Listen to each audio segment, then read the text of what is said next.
Hello everyone, my name is Priya Ranjan and I'm a scientist at Oak Ridge National Lab. I'm interested in the use of computational biology and bioinformatics to get insights into plant biology. I'm also a KBase staff and collaborate with various user working groups in creating apps and supporting data models. Today we'll be talking about an integrated plant genotype phenotype modeling framework in KBase. So here is an outline of my talk. I'll introduce you to the people in this user working group that contributed to this effort. I will talk about the need for the framework, a big picture of what we want to achieve, current progress towards that big picture. I'll demonstrate variation and genome-wide association analysis workflow currently available in beta, prototype NetMiner network mining app available in dev environment, future work, lot still remains to be done, and will benefit from more interested researchers participating in this user working group. Before I get into details of this work, let me quickly introduce the people who have contributed towards this effort. We had for the variation and GWAS workflow, we had Ryan, Manish, Wellington, and Kai. They were funded by the Center for Bioenergy Innovation. And for NetMiner work, we had Austin, Marco, and Kevan. Marco and Kevan are the original developers of the NetMiner application, and obviously great support from the KBase team. So why do we need this framework and why in KBase? Let me tell you a story that some of you can relate to. In 2019, we published that pottery T02220, a kinase gene that mediates symbiotic interaction between Poplus and ectomycorrhizal fungus like area bicolor.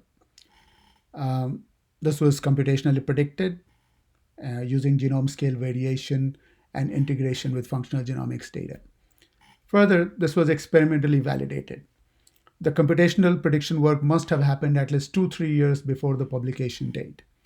But if you try to look up the function of this gene, even today there is no easy way to get to the published information.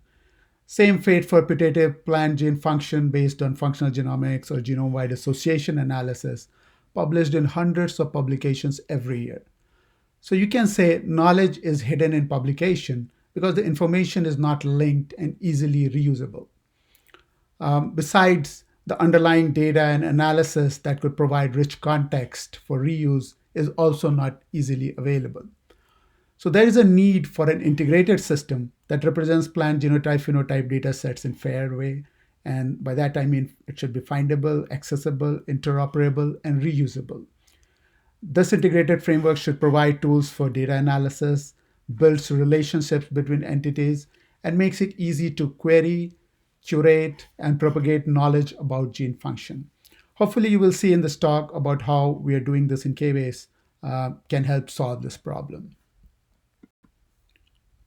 So here is the big picture of this framework for modeling relationship between plant genotypes and traits and integrating functional genomics data for improved gene function and improved trait prediction models. Now, multiple DOE bioenergy centers and SFAs conduct large-scale genotyping and phenotyping experiments that generate plant genotype, phenotype, associated microbiome, and environmental information, as well as functional genomics datasets. The Center for Bioenergy Innovation at ORNL has a massive resource with thousands of fully sequenced plant genotypes, and they're set up to do large phenotyping experiments. The work here is to be able to represent these data sets in a fair way, which could remove silos and foster collaborations within and between BRCs and lead to better reuse of these massive resources. So there's a parallel effort with Bob Cottingham, Stan Martin, Dan Jacobson, and Wellington to come up with strategies for making plant genotyping and phenotyping datasets fair and bringing them to KBase. This UWG is also contributing to apps and APIs to process, link, query, and visualize variation data, as well as to run genotype-phenotype correlation analysis. Now, the ontology-labeled FAIR datasets represented and processed in KBase will help build powerful networks. And so the next phase will focus on apps for creating robust networks by integrating relationships derived from GWAS analysis, functional genomics datasets. And these networks will have relationships between SNPs, genes, traits, protein-protein interaction, gene ontologies, publications, reactions, and pathways. And as these networks mature, They can be mined to generate hypotheses about function of both coding and non-coding regions in the genome.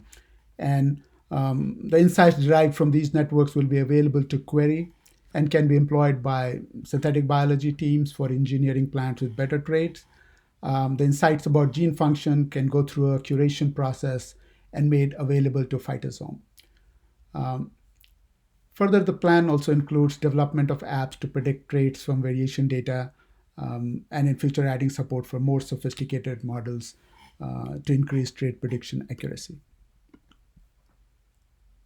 So, what has been accomplished till now? This collaboration has made it possible to import, represent, and explore variation data. There's a KBase organization for population scale variation data. This org currently has population scale variation data sets for 1,000 popular genotypes and 300 switchgrass genotypes. Now, the plan is to expand the UWG and bring in sorghum, maize, Arabidopsis, and other communities with population scale data sets. The variation datasets that I showed earlier imported to KBase for poplar and switchgrass, and in future for other communities, can become a resource for follow-on researcher. Like an interested bench biologist can measure phenotypes on these plants in common garden or greenhouse, upload the data to KBase, do genome-wide association analysis, and access correlated SNPs and candidate genes with a few clips. I'll just show a demo in a few minutes. Now, this will facilitate collaboration, remove bottlenecks in data analysis, and lead to more publications. So this is a demo with completed narratives showing some of the apps developed by this collaboration. Um, in this narrative, we wanted to identify genes and controlling genomic regions controlling bud flush trait in Poplar strichocarpa. So you start with the location of the original genotypes where they are planted in common garden, the ontology scale used for measuring bud flush. And I showed you earlier the organization where popular variation data was there. You can copy into this narrative and then explore this variation data. You can zoom into different regions of the genome, look at variation density, zoom into a particular gene region. Now you're navigating almost 20 gigabyte of popular variation data right within the narrative.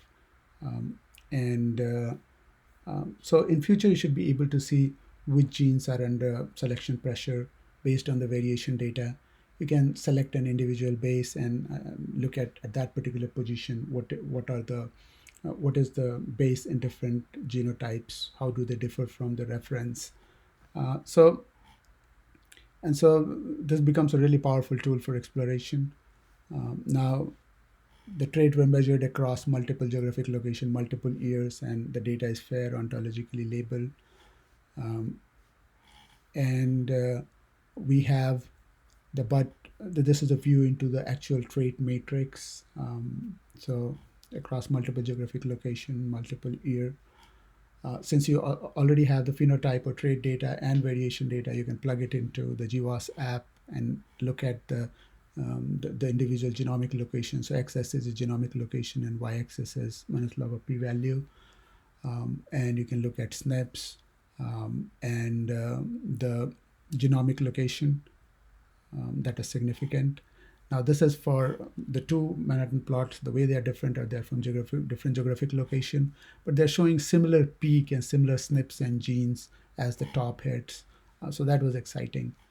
You can also go to the entire gene list if you don't want to explore the Manhattan plot. And in this here, I'm showing that even though they are from two different geographic locations, the top hit comes up to be the same gene, and it's common between the two GWAS. Now, for each gene list, you can get an insight by looking at the ontology terms, biological processes, molecular function, EC numbers, COG IDs, the PFAM domain, the Panther domains, as well as the pathways that are represented by these gene lists. So now the cool thing is anyone can do phenotyping and get insight into genes. This can help foster within an inter-BRC collaboration and maximize the reuse of these resources. Well, the benefit of doing the data processing or representing data in KBase is that KBase remembers the provenance of various objects. So here seeing the complete provenance graph that links the genome, variation data, the trait data, and the gene list. And so in future, linked data can be used to derive relationships like this is the bud flush trait with this ontology, and this is linked to this particular gene. Um, So relationships like the one we derived between trait and gene can be represented in a network. What I'm showing you here is a collaboration with NetMiner developers. They help us build network for popular genes based on homology to Arabidopsis network. This is very experimental and available only in our development environment. There's an app that currently takes a gene list coming out of GWAS results and find paths in the graph that link genes to published results. So the idea is that popular gene connected to an Arabidopsis gene, and you can see which publication they are linked to. Now, I should add that eventually this network graph will be replaced by a KBase version that is typed and well integrated across the system that will provide context for each relationship in the graph, and that will make it really, really powerful. So a lot of work still remains to be done. We need to improve support for phenotype and population variation data and make sure they're fair. Um, this also means that people who are generating data should be interested in making data fair. We have to carefully think about what to do when ontologies don't exist and adding new apps for different kinds of analysis, um, providing use case for current ontology and sample metadata efforts going on within KBase. We need to expand this UWG to other communities, sorghum, maize, Arabidopsis, and any community that has population scale variation data and plant phenotype data. We need to import that into KBase, import published GWAS results and link them in proper way. Community curation of gene function annotation and assignment. We need to build a framework for that so that whatever relationships we are building, there is a place for curation, and then ultimately it can be pushed into standard repositories that host gene annotation information. We also need to support algorithms for trait prediction. Now, as we are thinking about expanding to other communities, I'd be really glad to talk to anyone interested in either using these applications, exploring the data sets, or see an opportunity for collaboration. Now, whether it be fair representation of plant data or adding new apps in the system. Now, we also organize workshops for programmers interested in contributing to new apps. So please feel free to contact me or Alicia or Bob Cottingham if you're interested in any way. Thank you very much.